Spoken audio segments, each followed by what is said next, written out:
두 번째 지구는 없다. 타일러 라쉬, RH 코리아. 코로나19는 시작에 불과하다. 코로나19로 전 세계가 고통에 신음하고 있다. 다행히 한국은 바이러스에 빠르게 체계적으로 대응해서 내 일상은 크게 바뀌지 않았다. 행사나 미팅, 강연의 일정은 취소되었지만 촬영 일정은 오히려 늘어 바쁘게 보냈다. 바뀐 것이라고는 마스크를 매일 쓰게 되었다는 것 정도일까. 나는 코로나19가 발생하기 이전에 이미 마스크를 많이 사두었다. 미세먼지 때문이었다. 대기오염 때문에 산 마스크를 바이러스 때문에 또 쓰네. 마스크를 쓸 때마다 아이러니하게 느껴졌다. 세계보건기구와 IPCC는 기후위기로 인해 앞으로 감염병이 더 자주 닥칠 것이라고 경고했다. 코로나19는 어떻게 보면 기후위기로 인해 우리가 겪을 일의 극히 일부분일 뿐이다. 환경보호시민센터에서 발표한 코로나19 사태 관련 긴급 국민의식 조사 결과를 보면 응답자 84.6%가 코로나19의 근본 원인이 기후위기라는 데 동의했다고 하는데 근본 원인으로 지목된 기후위기 해결을 위한 노력은 전혀 보이지 않는 것 같다. 일례로 코로나19가 확산하면서 일회용품 사용은 오히려 늘었다고 한다. 나도 며칠 전 카페에서 텀블러에 음료를 담으려다가 거절당했다. 외부에서 가져온 텀블러는 받지 못한다는 것이다. 일회용 컵에 담거나 머그잔에 담은 음료를 옮겨 담으라고 했다. 아예 처음부터 묻지도 않고 일회용 컵을 주는 곳도 상당했다. 우리는 기후위기에 전혀 준비되지 않은 듯하다. 우리의 경제 모델 자체가 너무 융통성이 없는 것 아닌가 하는 생각도 한다. 가능하면 이 계기를 통해서 자연의 회복 능력을 고민하고 조직이나 제도에서도 기후위기에 대응할 유연함을 갖추면 좋겠다. 이런 재난은 기후위기가 몰고 온 변화의 일부로 향후 반복될 것이다. 이런 생각은 해봐야 암울할 뿐이니 이를 현실로 받아들이지 못하는 것 같다.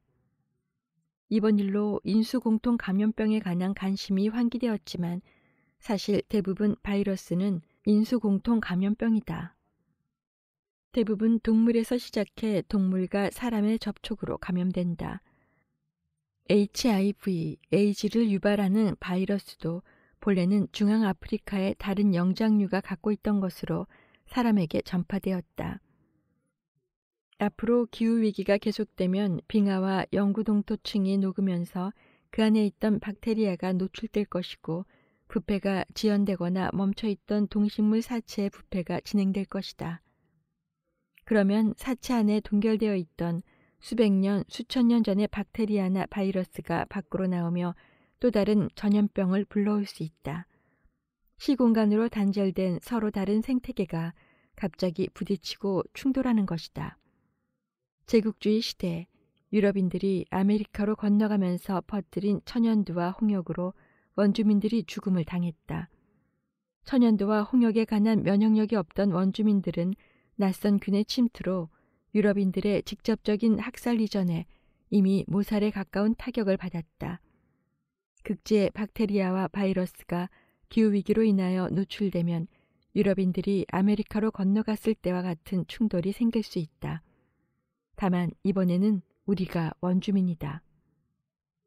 서핑으로 유명한 하와이에서는 몇 년 전부터 서핑 전 피부 상처 여부를 확인해야 한다고 한다.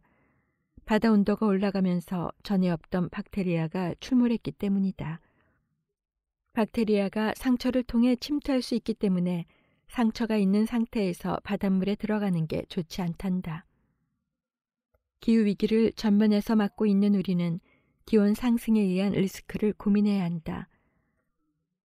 벌레나 박테리아의 서식지가 확장되거나 영구동토층이 녹으면서 새로운 균과 박테리아가 전파되는 위험 말이다. 우리에게 타격을 줄 수 있는 위험에 대비해 시스템 설계를 다시 해야 한다. 우리에게는 이미 일어난 일에 집착하는 습관이 있다. 그보다 더 필요한 건 향후 만들어갈 것에 관한 고민이다. 코로나19가 우리 시스템을 다시 점검하는 기회가 되었으면 한다. 이전의 데이터는 틀렸다. 꿈이 뭐예요? 한국에서 방송하면서 꿈에 관한 질문을 자주 받는다. 나는 이 질문을 받을 때 조금 짜증이 나는데, 왜냐하면 한국에서 꿈이 뭐냐는 질문은 진짜 꿈이 뭐냐고 묻는 게 아니기 때문이다. 그건 꿈이 아니라 진로에 관한 질문이다. 내가 무엇이 되고 싶은가를 묻는. 초등학교에서도 나중에 뭐가 되고 싶은지, 부모님은 무엇이 되라고 하는지 적는 일도 있고 생활기록부에 적히는 경우도 있다고 하는데, 왜 이게 정해져 있어야 한다고 생각하는지 알 수 없다. 진로란 자주 바뀔 수 있는 것인데 말이다. 나는 꿈 주제로 강연을 할 때면 파일럿 테스트를 강조한다. 안정적인 직업, 사람들이 선망하는 것을 따라갈 게 아니라 직접 부딪혀 보면서 내가 하고 싶은 것, 하기 싫은 것, 잘하는 것과 못하는 것, 이룰 수 있는 것과 이루기 어려운 것을 알아가야 한다는 이야기다. 그건 많이 부딪혀보고 실험해봐야 알 수 있다. 젊은 세대가 살아갈 세상은 이전 세대가 살았던 세상이 아니다. 지구기온의 상승으로 모든 기반이 달라졌고 앞으로도 계속 달라질 것이다. 한국에서는 젊은 세대에게 대기업이나 공무원의 길을 장려하는데, 미국에서도 젊은 세대에게 너 왜 이거 안 하고 있어? 이거 해야 해 라며 이야기하는 게 있다. 재산의 몇 %는 주식에 투자해야 한다는 이야기다. 그런데 중요한 것은 그 공식이라는 게 다 이전의 수치에 기반한 결과라는 점이다. 우리는 경제를 추산할 때 생태계에 입히는 손해는 계산하지 않는다. 소고기 한 팩을 살 때 그 가격에는 환경이나 건강 등 우리에게 되돌아오는 손해는 포함되어 있지 않다. 송아지가 성장하고 도살되고 포장된 후 유통되고 계산대를 넘어와서 바구니에 담기거나 집에 배송돼 식탁에 오를 때까지 소고기 한 팩이 얼마나 많은 기후위기를 야기했는지, 그게 우리에게 어떻게 돌아올지 그 값은 제외된 가격만 생각한다. 기존에 산정한 데이터는 이제는 틀린 게 되었다. 한 예로 기성세대는 은퇴 후 바닷가 주택을 사서 유유자적 보내는 걸 지향했지만, 현재 미국에서는 해수면 상승 위험으로 일부 해안 지역의 부동산 시장이 이미 침잠하고 있다. 그러니 이전 세대가 조언해주는 전략, 그려주는 미래의 그림이 우리가 사는 세상에 맞는다는 보장은 전혀 없다. 미래 계획을 이제는 한 발짝 물러서서 바라봐야 한다. 분리수거만 잘하면 충분할까? 사람들과 이야기할 때마다, 환경 관련 행사에 갈 때마다 환경을 위해서 무엇을 하고 있느냐는 질문을 하면 분리수거 잘하고 있어요 라는 대답이 돌아온다. 조금 더 나아가면 전기를 아끼기 위해 외출할 때 플러그를 뽑고 나온다거나 음식물 쓰레기를 잘 분리 배출하고 있다는 답이 나온다. 한국 사람들은 정말로 분리수거를 잘한다. 음식물 쓰레기도 잘 분리 배출한다. 달걀 껍데기, 수박 껍질, 자두 씨앗, 대파 뿌리는 일반 쓰레기, 먹을 수 있는 것은 음식물 쓰레기 봉투. 헷갈리는 음식물도 정말 꼼꼼하게 분류해서 버린다. 하지만 그 음식물 쓰레기가 어디에 사용되는지에는 별로 관심이 없는 것 같다. 한국에서 음식물 쓰레기의 절반 정도는 동물 사료로 사용된다. 세계 식량 기구에 따르면 축산업은 온실가스의 18%를 배출하는 사실상 환경을 망치는 주범 산업이다. 퇴비화가 환경을 위한 더 나은 선택인데도 퇴비화를 요구하는 목소리는 거의 들리지 않는다. 우리가 분리배출한 플라스틱이 사실 그렇게 많이 재활용되는 게 아니라는 것도 불편한 진실이다. 우리가 분리배출한 플라스틱 포장재 중 14%만 재활용을 위해 수거된다고 한다. 게다가 플라스틱의 재활용 횟수는 우리가 생각하는 만큼 그리 많지 않다. 또 전기 아끼기보다 더 중요한 건 우리가 쓰는 에너지가 기후위기를 야기하는 화석 연료에서 나온다는 사실이다. 에너지를 아껴 쓰는 것도 좋지만 에너지 생산 방식을 바꾸는 것이 더 효과가 크다. 분리수거, 분리배출, 전기를 아껴 쓰는 것. 기본이지만 그것으로는 충분하지 않다. 이것이 어떤 시스템 속에 있는 것인지 확인하고 그 시스템이 지속 가능한 구조인가를 따져야 한다. 사람들은 불편한 진실을 받아들이기 힘들어한다. 그러니 나는 분리수거도 잘하고 음식물 쓰레기도 잘 분리배출하니까 괜찮아. 그래도 한국이 가장 큰 환경범은 아니잖아? 식으로 핑계를 대고 싶어 한다. 환경에 관해 이야기하는 사람에게 그러는 너는 뭘 한다고 식으로 공격하기도 한다. 실제 나도 그런 공격을 받는다. 2018년 4월 나는 트위터에 화력발전소 좀 그만 짓고 그만 돌리고 걱정 없이 숨 쉴 수 있는 한국이 됐으면 좋겠다라고 쓴 적이 있다. 바로 너희 나라로 돌아가라는 등 댓글이 달렸다. 상당히 차별적인 반응이었지만 거기에 관해서 지적하는 사람은 없었다. 물론 한국이 아니라 다른 나라에도 그런 사람이 있다. 나는 한국에서 비자를 받고 세금도 내고 한국인도 채용해서 함께 일하고 있다. 싫은 소리를 했다고 돌아가라는 사람은 여건이 다르니 내 의견은 없어야 한다는 것일까? 그럼 내 국적이 한국이었다면 나를 욕하지 않았을까? 어째서 본질적인 문제나 메시지가 아니라 메신저를 공격하는데 더 관심을 쏟을까? 이해할 수 없는 반응에 신경을 쏟고 싶지 않다. 지금 상황이 얼마나 절박한데 고작 목소리 내길 주저하겠는가? 내가 완벽하지 않다는 게 목소리를 못 낼 이유는 되지 않는다고 생각한다. 환경 문제는 너무 크고 너무 절박하고 너무 막막하니까 조금이라도 앞으로 갈 수 있으면 좋을 것이다. 완벽하지 않더라도 나는 출판사 상대로 그러니까 FSC 인증 종이를 사용하라 이렇게 강요하고 돌아다니지만 처음부터 그렇게 찍어주는 곳은 없다. 조금이라도 거기에 가까워진 것이라면 생각해보는 것이다. 완벽할 수는 없다. 완벽한 것도 필요 없다. 다만 깨어있고 그 방향으로 계속 가는 게 중요하다. 판다를 지켜야 하는 이유. 자연을 지키기 위해 나무를 심는 게 좋을까? 표범을 보호하는 게 좋을까?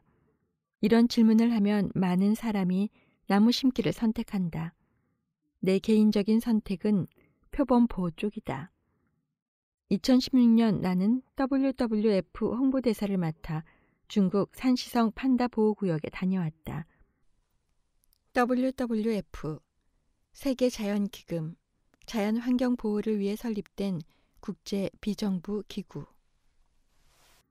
WWF와 중국 정부가 같이 운영하는 곳으로 일반 사람은 갈 수 없는 곳이라고 한다. 전 세계적으로 판다는 무분별한 벌목과 지역사회 농작물 재배지 확대, 가축 방목으로 인해 멸종 위기에 몰려 있다. 산시성의 판다 보호구역 역시 벌목과 개발로 인해 판다 개체수가 감소하고 있었다. 하지만 주민들의 생계가 걸린 일을 하루아침에 그만두게 할 수는 없었고 고심하던 WWF는 주민들에게 양봉기술과 벌통을 보급했다. 벌목이 아니라 양봉업으로 생업의 변화를 유도한 것이다. 본래 이 지역에도 전통 방식에 따라 나무 안을 파내 벌통으로 사용하는 소규모 양봉이 이뤄지고 있었다. 꿀을 꺼내려면 벌집을 깨트려야 해서 많은 통나무가 소비됐지만 수확은 1년에 한 번밖에 할 수 없어 생산량이 적었다. WWF에서 새로운 벌집과 양봉 기술을 전파한 결과 꿀 생산량은 4배 증가했고 주민의 60%가 양봉업에 종사하게 되었다. 가구당 연평균 수입은 1990년대에 비해 20배 늘어났으며 2003년 1,596마리에 불과했던 대왕 판다 개체수도 2013년 1,864마리로 10년 사이 16.8% 증가했다. 판다는 배변 활동을 통해 식물 씨앗을 퍼뜨리고 숲이 잘 자라도록 돕는다. 이렇게 만들어진 숲 생태계는 판다뿐 아니라 황금 들창코 원숭이, 타킨 등 숲을 공유하는 다른 동물들이 살아가는 터전이 된다. 대왕 판다의 서식지는 만여 종의 식물과 천여 종의 동물이 서식하는 생태계 거점이다. 이들이 공존하며 살아가기 위해 숲 생태계를 지키는 일은 더없이 중요하다. 지금 세계 각국에는 판다뿐 아니라 보존이 필요한 동물들이 있다. 오랑우탄, 코끼리, 바다거북, 호랑이. 한국에도 멸종위기에 놓인 동물이 셀 수 없다. 두루미, 수달, 반달곰, 삭. 더 늦기 전에 우리가 보호해야 할 개체를 신중히 선택하고 지켜야 한다. 우리의 욕심이 멸종위기종을 만든다.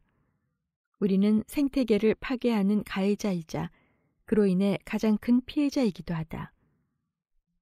생태계가 파괴되는 것은 우리 몸에 암이 생기는 것과 같다. 암이 발생하면 유기체 전체에 문제가 생기듯 생태계도 마찬가지이다. 그러니 생태계가 지속 가능하게끔 보존하는 일이 우리 생명을 보살피는 일이기도 하다. 다시 나무 심기 대 표범 살리기의 난제 앞에 서보자. 왜 포범 서식지를 보호하는 일은 중요할까? 그것은 생물 다양성이 보장되지 않는다면 결국 인간의 생존도 보장할 수 없기 때문이다. 단순하게 생각하면 우리가 먹는 식물, 우리에게 이로운 동물이 아닌 다른 동식물이 사라지는 게 우리와 무슨 상관일까 싶지만 실제는 그렇지 않다. 생태계는 모든 것이 연결되어 있으며 상호 영향을 주고받는다. 유명한 예로 옐로스톤 국립공원의 늑대 이야기가 있다. 100여 년 전 옐로스톤 지역 사람들은 가축을 물어 죽이는 성가시 늑대를 몰살했다. 그 결과 급증한 엘크들이 초지를 초토화했고 단단하게 뿌리를 잡아둘 식물이 사라지자 흙이 무너져 강으로 흘러들어가며 강이 오염되었고 결국 초지는 황폐되었다. 엘크, 사슴. 늑대가 사라지면서 결국 생태계 균형이 무너진 것이다. 1958년 중국의 참새 소탕 작전도 마찬가지이다. 참새가 곡식을 쪼아먹어 쌀 생산량에 타격을 준다는 이유로 중국은 2억 마리가 넘는 참새를 소탕했다. 벼를 쪼아먹는 참새가 사라진 이후 쌀 생산량은 오히려 급격히 줄었다. 참새가 사라지자 해충이 급증하면서 농사를 마치게 되었기 때문이다. 뿐만 아니라 식탁을 풍요롭게 만들기 위한 단일 품종은 우리 목숨마저 위협한다. 1845년 아일랜드에 닥친 감자 기근이 대표적인 예다. 당시 아일랜드는 럼퍼 감자라는 단일 품종에 의지했는데 해당 품종에 치명적인 역병이 돌자 감자가 모두 죽게 되었다. 감자를 주식으로 먹던 사람들은 곧 극심한 굶주림에 시달렸다. 1845년부터 5년 동안 아일랜드에서 기근으로 인구가 약 30% 줄었다. 100만 명은 사망하고 또 100만 명은 난민이 되었다. 지금까지 환경보호에 관한 논의는 나무 한 그루를 심자는 데에 그쳤다면 이제 조금 더 넓은 차원에서 생태계를 바라보고 파괴된 동물 서식지를 하나하나 살리는 데 힘써야 하지 않을까. 동물 서식지에 관한 관심이 훼손된 숲을 되살리는 행동으로 이어진다면 지구의 사용 기한이 줄어드는 것도 막을 수 있지 않을까 한다. 타일러의 제안, 지구를 위한 한 걸음. 우리는 환경 문제에 관한 해결책이라고 하면 보통은 우리 생활 방식에 관해 이거 하지 말고 이거 안 되고 안 돼, 안 돼. 이런 태도가 되기 쉬운 것 같다. 어떤 해결책을 무언가를 하지 말라는 금지에서 찾아보기보다 좀 더 효율적인 사용을 고민해 본다면 어떨까? WWF 자료 중에는 생태 용량 중 한국에서 가장 많이 사용하는 것이 무엇인지 분석한 자료가 있다. 가계소비 범주로 보는 생태 발자국 자료를 보면 한국에서 가장 많이 사용하는 건 다음 세 가지 영역이다. 음식, 농업 23%, 개인 교통수단 14%, 전기, 가스 및 기타 연료 10% 등이다. 이 세 가지가 전체의 절반을 차지한다. 우리 생활과 관련한 수많은 것이 이렇게 주요한 세 가지로 추려진다. 우리가 생태 용량 문제를 해결하려 한다면 이 세 가지에 집중해야 한다. 다음은 WWF에서 제안하는 지구를 위해 실천해야 할 10가지. 1. 여름 냉방은 1도씨 높게, 겨울 난방은 1도씨 낮게 설정하기. 2. 과대한 포장 제품, 선물 세트 등 피하기. 3. 재활용이 어려운 유색 페트병 대신 투명 페트병을 사용하고 분리 배출하기. 4. 플라스틱 통은 여러 번 재사용하기. 5. 음료 마실 때 빨대나 일회용 플라스틱 컵 사용하지 않기. 6. 수도꼭지를 잘 잠그고 샤워 시간 줄이기. 7. 화장지, 종이, 가구 등 모든 목재 및 임산물에 FSC 인증 라벨 확인하기. FSC 국제산림관리협의회. FSC 인증 라벨 제품을 사용하면 지속가능한 방식으로 관리된 나무를 선택함으로써 숲과 야생동물을 모두 보존할 수 있다. 8. 종이를 절약하여 사용하고 재활용하기. 9. 가능한 걷거나 자전거 및 대중교통 이용하기. 10. 어린 생선, 풀치, 노가리, 총알 오징어 등 구매하지 않기. 코로나19가 만든 그늘. 어릴 때 자주 아파 어머니에게 걱정을 끼친 것을 생각하면 지금도 마음이 저릿하다. 어머니는 나를 포용하고 내 세계를 크게 만들어준 분이다. 내가 그림을 그리다가 토끼를 보라색으로 칠하면 토끼가 무슨 보라색이니?가 아니라 그래? 무슨 토끼야? 이름이 뭐야? 라고 물으셨다. 토끼가 보라색인 이유를 따지지 않고 더 들려달라며 내 생각을 이끌어주고 같이 보라색으로 그려주기도 하셨다. 내가 레고를 조립하고 있으면 다른 레고를 들고 와 새로운 변수를 던져주셨다. 이제 할머니가 되어 누나의 아이와 놀아주시는 어머니를 보면 어머니에게는 아이들에게 힘을 실어주고 상상력을 풍부하게 하는 특별한 능력이 있는 것 같다. 어머니의 그런 철학이 어디에서 나왔는지 확실하게 안다고 할 수 없지만 짐작가는 일이 있다. 어머니는 누나와 내가 태어날 때부터 육아일기를 쓰셨다. 아이가 어떤 성격이고 어떤 행동을 했는지 그때그때 기록한 글이다. 페이지 사이사이에는 우리가 어릴 때 그린 그림, 처음 썼던 글자가 껴있다. 누나가 먼저 태어나서 그런지 누나 책은 꼼꼼히 기록돼 아주 자세하고 두껍다. 반면 내 책은 비어있는 게 많다. 육아일기를 보면서 어렴풋이 기억나는 순간이 있었다. 그날은 차를 타고 어디론가 가고 있었다. 엄마는 운전석에, 누나와 나는 뒷좌석에 앉아 있었다. 점심시간이 되어 맥도날드에 가서 드라이브 스루로 해피밀을 주문했다. 나는 햄버거 포장을 벗기면서 햄버거라고 말했다. 원래 햄버거인데 코딱지와 비슷하게 느껴져 말장난으로 섞어 말한 것이다. 바로 햄버거야 하고 교정을 받았다. 혼난 기분이었다. 학교에서 햄버거라고 하는 사람도 있다라고 하고 싶은데 말이 끊기고 계속 교정을 받았다. 그게 답답하고 억울하고 화가 나서 울었다. 육아일기를 넘기다 보니 그 순간에 대한 기록이 있었다. 오늘은 아이한테 너무 미안했다. 처음에는 그냥 틀린 것을 말하고 있는 줄 알았는데 사실은 아이가 하고 싶은 말이 있었고 공유하고 싶은 이야기가 있었다. 그것을 끊어서 목소리를 빼앗아서 미안하다. 그때부터인가 어머니는 나의 모든 이야기를 들어줄 뿐 아니라 더 들려달라고 부탁했다. 보라색 토끼, 외계에서 우주선을 타고 온 초록색 기니퍼그 이야기, 전부 다. 요즘 어머니는 코로나19로 깊이 근심하고 있다. 뉴욕 인근에서 운영하던 골프 클럽하우스는 영업 중지 명령을 받았고 오랫동안 함께 일했던 직원은 코로나19에 감염되어 하루하루 위태롭게 버티고 있다. 무엇보다 직원을 해고해야 하는 상황이 어머니를 힘들게 한다. 영상통화를 할 때면 애써 웃음 짓는 표정 뒤에 어쩌지 못한 그늘이 비친다. 인수공통 감염병이 발생하고 확산하는 배후에는 기후위기가 있다. 기후위기로 인해 야생동물 서식지가 파괴되면서 바이러스나 균을 가진 동물과 인간의 접촉이 늘어난다. 또 바이러스나 균을 옮기는 모기와 진드기의 서식지가 이동하면서 연관된 전염병이 확산하기도 한다. 기후위기로 인한 위험을 과소평가하는 것은 환경을 너무 짧게 생각하고 좁게 보고 있다는 신호다.